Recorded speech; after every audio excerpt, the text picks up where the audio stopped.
I think this is one of GWM's best products so far. It's very well balanced in all areas, and basically I have had fewer grey hairs form test driving this compared with some of their other products. Welcome to the Chinese Mini Cooper. This is the GWM Ora. I describe it as that because it's a city car with a quirky design with fun as its underlying character. But secondly, it does blatantly copy a lot of the elements from the latest Mini Cooper, including the beady headlights. And if we have a look inside, the climate control switchgear is pretty much an exact copy. Chrome toggle switches separated by these little gates in between. This is the Sporty GT variant, which I probably wouldn't recommend because although it does look good with these carbon fiber style wheel arch extensions and side skirts, as well as these stylish 18-inch alloy wheels, complete with a single red spoke and matching red brake caliper. This is priced from $46,990, and I think that's starting to get up there a bit too much for what you're getting. The entry model is priced from $35,990, making it one of the cheapest EVs outright. I think that's the one you go for if you're after something like this. You can get an extended range version for around $40,990, which is still pretty good too. This basically has the same powertrain, 63 kilowatt hours, 126 kilowatts and 250 newton meters, front wheel drive, single motor. But I think the GT just doesn't come with enough. Like, it doesn't have adaptive dampers, doesn't have special brakes, apart from red painted calipers. It's got the carbon fiber looking body kit, but yeah, it doesn't actually come with extra hardware, which I think is just not worth the extra $5 or $6 grand over the extended range model. Inside, it is surprisingly practical. It's actually bigger than what it might seem on paper or on the screen. You've got these merged digital screens running across the dash. And most trim areas actually feel quite nice for this price range anyway. Like across the dash here, you've got this neoprene style of almost wetsuit material running across all the way. And then split up door trims with different trims and different colors and so on. And then these bespoke GT seats. They don't provide all that much lateral support, especially the lower section there. Like that's nothing. And then a little bit of a side bolster on the corners. But yeah, if you want to tackle some bends or something, as I just have, it handles pretty good actually for what it is. But yeah, you kind of fall out of your seat a little bit. I think being a GT model, they should have put in more sporty seats. Down below, you've got plenty of storage, multiple charging options, including a wireless charging pad up the top here. And although this does come with an annoying driver monitoring camera, as per the latest regulations from AMCAP, it doesn't seem too over the top. It hasn't actually flashed at me hardly at all compared with other GWM products, which seem to just go off as soon as you sneeze or as soon as you look the other way. This, I've been able to maintain a conversation, talk on the phone or something like that via Bluetooth, and it hasn't gone off, so that is good. The lane keep assist is good as well, but sometimes when you're driving on the highway, if you've got everything on, it just picks up the lane and starts beeping at you for no reason, and you're not veering towards the lane marking or anything. It just starts going off. Aside from that little hiccup though, which could be isolated to this specific test car, you know, there's always updates being rolled out for these electric vehicles. Maybe by the time a customer gets it, you'll get the latest version and it might not have any of these such problems. Same with any other vehicles that I've tested recently. And then in the back, you've actually got heaps of legroom. The floor isn't completely flat for some reason. It's got the little hump there, even though there's no connection at all from the front electric motor down to the back, or no exhaust pipe either, obviously. But you still have plenty of legroom for a small car. That's huge. I know I'm pretty short and my seat, you know, is probably further forward than other average height drivers, but even if you had it back a bit, even if your knees were a bit longer, I think you'd still have a decent amount of room for this size or segment of vehicle. You've got a flip down armrest with cup holders, which is quite decadent for this vehicle segment. And yeah, I feel pretty comfortable. I could go for a big long drive here and not feel like I'm claustrophobic or anything like that. The door sill is low enough that I can see over the top, so if you've got kids or something like that that are probably the same height as me, they'll be able to see over there very easily. And then up at the back, you've got just over 200 litres of boot space. This tiny little parcel shelf, very cute little thing. Doesn't really do much, but... And then underneath the floor, you've got a tyre repair kit and space for the charging cable. This example offers a range of 400 kilometers. The extended range model is bumped up a bit higher than that. It's 420, I think. And then the entry model is rated at 300. So the entry model is great if you live in the city and you just want a little electric runaround. 300 kilometers is enough to get around. Quick to charge too with a smaller battery. This example has a 63 kilowatt hour battery, 400 volts. It doesn't offer super fast charging. The most I saw on a 150 kilowatt charger was 50 kilowatts or 48 or something like that. That doesn't offer the fastest of charging, but it is a pretty small battery, kind of, compared with some EVs out there that are, you know, 70, 80 or 90 kilowatt hours. But overall, I quite like this little thing. It's got an interesting design. It's kind of cartoonish, especially at the front. Reminds me of the old Volkswagen Beetle. But at least it is interesting. It's not a boring vehicle. It's been a little bit embarrassing to drive it around, a red example as well, but I think if you've got a white one with all of those darkened highlights, if you could get rid of the red trim on the red painting on one of the spokes, that'd be pretty cool as well, or even black rims or something like that.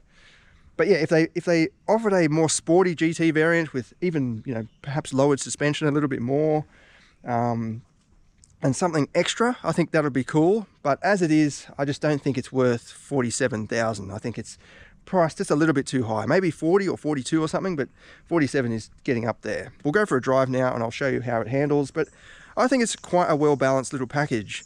I remember driving the BYD Dolphin down on the same road in the dry it was as well. This is a bit damp today, and it was just all over the place. It was very sloppy. You could argue it's more comfortable, but the comfort in this is fine. It's not bone jarring or anything like that. It's just the Dolphin was just way too sloppy. The tyres, Ling Long tyres, I think they were pretty narrow. They just spun so easily, even with the stability control left on in the dry. Whereas this, in the wet even, you can put your foot down around corners and it will chirp a little bit, spin a little bit, but it won't be, you know, completely ridiculous. And the body control is much better. It feels together and it feels well balanced. Let's go for a drive. This surface is very bumpy. It might not look like it on camera, but it's got a lot of ripples in it. The tarmac is actually very coarse as well. That's probably why you might be wondering why there's so much road raw coming through, but it's just the surface of the tarmac. But I like testing vehicles down here because it is bumpy. It's got some weird off-camber corners, weird apexes, and it just puts the vehicles into a difficult position. And that way I can tell, you know, if they react badly or well. You've got a few different drive modes with this one. I've got it in the normal mode at the moment, but you've got a sport mode, which gives off a bit of a revving engine sound for some reason, even though it's an EV. You've got eco mode, automatic, so it just picks up your driving habits, and a normal. So have a listen to the sport mode. It's kind of a rum in the background. It just makes the throttle much sharper. A little bit of wheel spin there. It is wet, as I said. But yeah, much sharper throttle response. It feels quick. It doesn't feel slow, especially from roll-on acceleration. It's a little bit sort of not slow, but I think well managed off the mark. It doesn't just light up the tires straight away in the dry. It just gradually picks up and then builds speed as the vehicle speeds up, so avoids wheel spin. But even in the wet here, yeah, I'm applying full throttle and it's not spinning the wheels. Just a tiny bit then. Tiny bit then. Yeah, I think the handling and the grip is actually really well balanced, especially compared with that Dolphin, BYD Dolphin. That was just hopeless through here, and that was in the dry. It was spinning more than this is in the wet. And I've got the stability control left on at the moment. I'll turn it off in a second, I'll show you. But yeah, that Dolphin was in the dry with the stability left on, and it spun and just slopped about way more than this. This feels together. It's not bouncing all over the place. It feels kind of sporty, but it's not firm, so it's uncomfortable. I think it's got a good balance. The tyres aren't the absolute best. They're Gitty tyres. They're kind of like performance-y style of tyre, I guess, like a Michelin Pilot Sport or something like that. They're not the absolute best, but they're doing okay. They're probably relatively cheap, that justifies their performance, I guess. That's full throttle. Yeah, no problem at all, and it's picking up speed very nicely. I'll turn the stability control off and show you. Vehicle settings, frequently used, ESC, and confirm. It does come back on automatically if the wheels spin a bit excessively. Didn't that time, it's still off. But it will, I have tried it on the private road. I was trying to do the performance test and it was just spinning quite a bit because it was fully wet. And the stability control will come back on, so. But even with it off, spinning a bit around there, it's not going all over the place though. It's maintaining stability. The body control is really good. It's not, yeah, slopping all over the place. I'm confident that I'm in control of the vehicle. Overall though, I think there is a decent amount of grip. It feels sporty to drive too. It's only lightweight for an EV. It's just under 1,600 kilograms curb weight, which is, yeah, that's pretty light for an EV. It does feel sort of low heavy, like all the weight is down below, which is great. Lower center of gravity is always good, but you can just kind of feel that. It's got this solid feeling on the road, which I guess is a good thing. It just doesn't feel as agile as a petrol hot hatch or a typical hot hatch. Coming down through here, this is a very bad corner, off camber, downhill. It really puts a lot of pressure on that outside front tire, but it slid just a little bit of understeer, but considering it's wet, it's handling well, in my opinion. We'll go back the other way, but just before we go, just want to show you that this does actually have an off button. You can get out of the vehicle and the car stays on even though the keys are in my pocket, which is great because a lot of EVs out there at the moment, they turn on and off automatically, which I don't like that because I've got kids or my wife in the car, just duck into the shops to get something and everything turns off, including the aircon. Whereas this, you actually have to turn the vehicle off with the button. That's awesome. I don't know why so many EVs out there, you know, there's no on and off button. It just doesn't make sense. Like, how lazy are we getting that we can't even turn the vehicle on or off? Visibility is great as well. You do have a little corner window there so you can see in between the mirror and the pillar. And out the back is pretty good, but if you've got that rear, the center seat headrest popped up, it starts to really become a confined view out the back, partly because of its quirky exterior design. But yeah, I still maintain this is one of the best GWM products to enter Australia so far, in my opinion anyway. It just does everything that it's meant to do. This is, you know, not for everybody. It's a little city EV with a very quirky design, but that's its focus. That's what it was intending to be, and I think it's nailed it. It feels together. The build quality is good. There's no creaks or rattles in here, even on this rough surface. All the dash is really nice, as I said. Yeah, I think they've done a good job here. I just think the price is probably just a little bit too high for the kit that you get. If they threw in adaptive dampers and bigger brakes, perhaps a bit more hardcore seats, bucket seats in the front, then that price would be a bit more justified, but 47 grand just seems like a little bit much. Then again, EVs are very expensive in Australia, so it still is kind of at the lower end, or it is at the lower end of the price spectrum for EVs.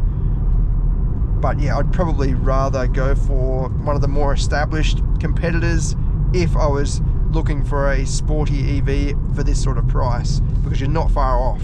Like a Polestar 2, for example, is not that far away. It's about 10 grand more, which is, yeah, you're getting a bigger vehicle that's designed, or at least partly engineered by a company that's been building or enhancing vehicles for quite a while.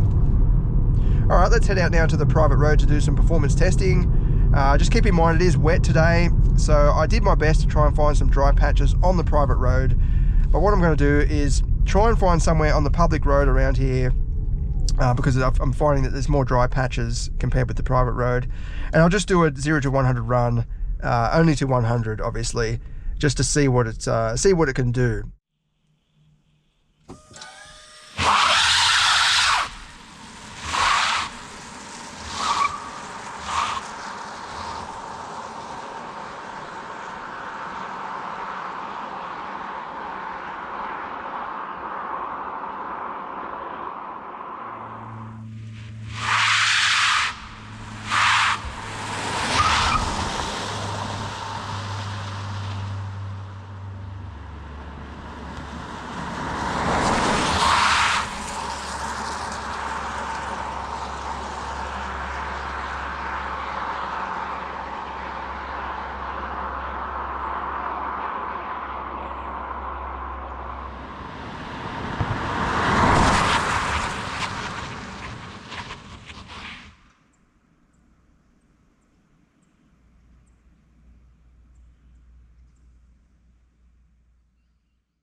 closed with traction control turned on.